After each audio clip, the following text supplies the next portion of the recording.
Do you want to increase your sales? Do you want to know some easy, quick tips, things that I recommend to everyone? Stay tuned. Let's go over this.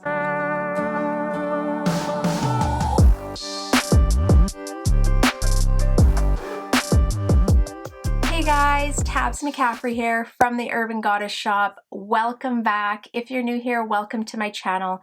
Today, I'm doing a video on 5 changes that you can make to your Poshmark profile right now to increase sales. Tip number 1, I feel like this has a really large impact on social media as well as Poshmark, your profile picture. What is your profile picture? Is it your cat, your dog, a picture of this beautiful field of flowers? But let me tell you, get rid of it. Put a beautiful picture of your own smiley face. When people come to your closet and they can see your smiley face and you look friendly, looks like you take care of your clothes, that you're selling them good items. So many times I'm looking through, Posh closets and I have no idea who this person is. And make sure you pick a picture where people it's inviting, it's warm, it's welcome to my humble abode. Welcome to my closet. Would you like any of these items?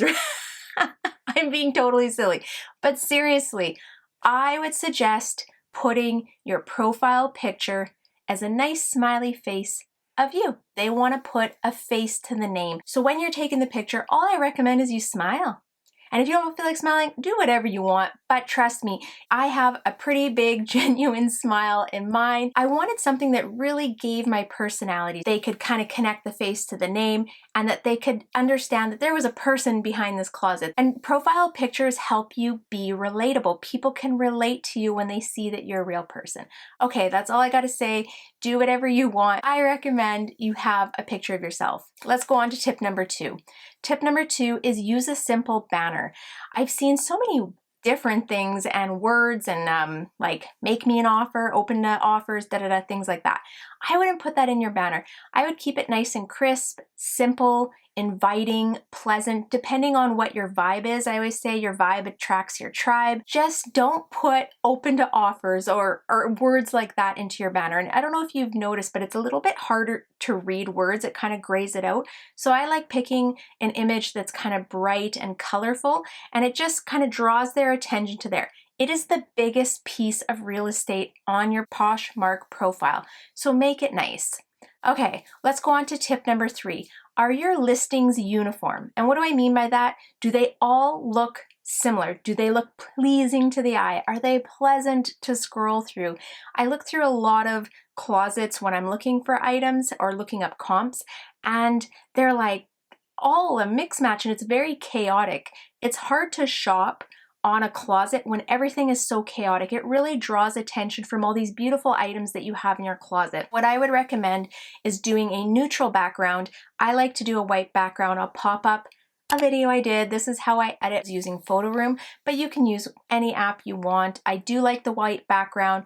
It has been shown that those white backgrounds pop up if you've ever searched an item in Google search, but all the items tend to have like a white background, but whatever, you don't have to do that. Just try and make sure everything looks the same. I've seen some really cute things where people use like a faux wood back wall. Some of them use like a fur rug. Whatever your jam is, just make sure everything looks cohesive. Okay? That's it. Tip number 3. Let's go on to number 4. Tip number 4 is your about page. Do you have a little blurb about yourself? Are you still using that standard one from Posh? I would recommend going in and kind of changing it. Put your own kind of twist on it, your personality into it.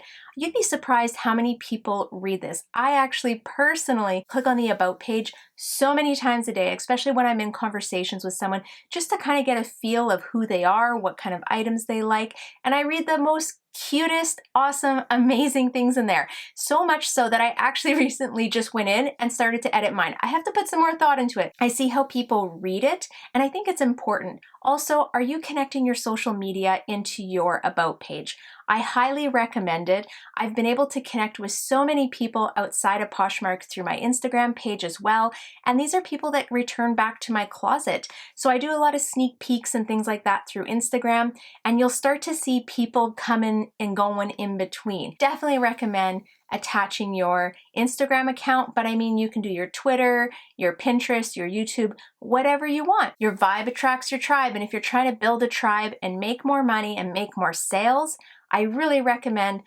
fixing up that about page and putting in some contact information. Okay, last tip, tip number 5. This one is like, I feel like I'm treading on very thin ice here, but put measurements in your listings. I promise you, you will make more sales if you have measurements included. People like to know what are the measurements of an item. I know it's a little bit of an extra step. There's a few methods that you can do with this. I personally, when I'm kind of typing up the listing and inventorying it, I do the measurements pretty quick. On tops, I just do armpit to armpit and shoulder to length. I will go and do a sleeve length if someone requests it, but I don't typically put that into the listing.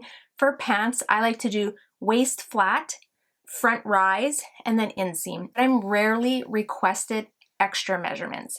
It really just saves time. There's nothing worse than you laying in bed or you're not home and someone is asking for measurements. I don't know about you guys, but I feel like I have forgotten so many times by the time I get home and I can access my inventory to make those measurements and send them out. It just saves you future work. I'm all about doing the work now so that you don't have to do it later. Again, you don't have to do this, but I really think that you would see an improvement in sales from doing this. So these are my 5 tips. They're really simple, easy things that you can apply right now in your closet and that I think will help increase your sales. What do you guys think? Is there any tips that you want to add? Drop them in the comments. I'd love to hear. What are your top tips of simple things on your Poshmark that can help increase sales? Thank you for tuning in. If this has helped you in your reselling journey, give me a thumbs up if you're not already subscribed. Make sure you tap that subscribe button and hit the little bell. This way you get all the notifications. I am so close to hitting 1,000 subscribers and I'm so excited and so grateful for everyone here. So if you're not subscribed, tap that subscribe button, help me get to 1,000, and that's it. I'm gonna let you guys go. Okay, have a fabulous weekend and I will see you next time. Bye.